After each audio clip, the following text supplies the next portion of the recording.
سلام دختر، اسم من سحره. برای کشیدن این دیزاین و لاینای خیلی صاف نیاز داریم به این تمرینی که بهتون دارم میگم. خب روی یک سطح صاف، حالا نمیخواد یه چیز خیلی خاص و نمیدونم خوشگل و گوگولی مگولی. وقتی حرفه‌ای شدین، دستتون اومد و تونستین هزینه‌ش رو از کاری که میکنید در بیارید، اون موقع برید چیزای گوگولی مگولی و خوشگل بخرید.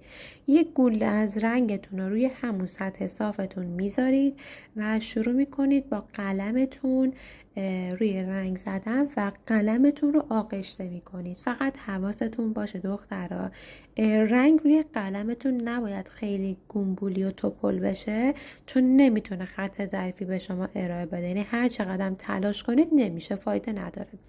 کنار اون رنگه یا یک قسمت دیگه از پلت شروع کنید که تمام زاویه های رنگ رو کم و کم بکنید تا به این حد برسه. بعد شروع بکنید به تمرین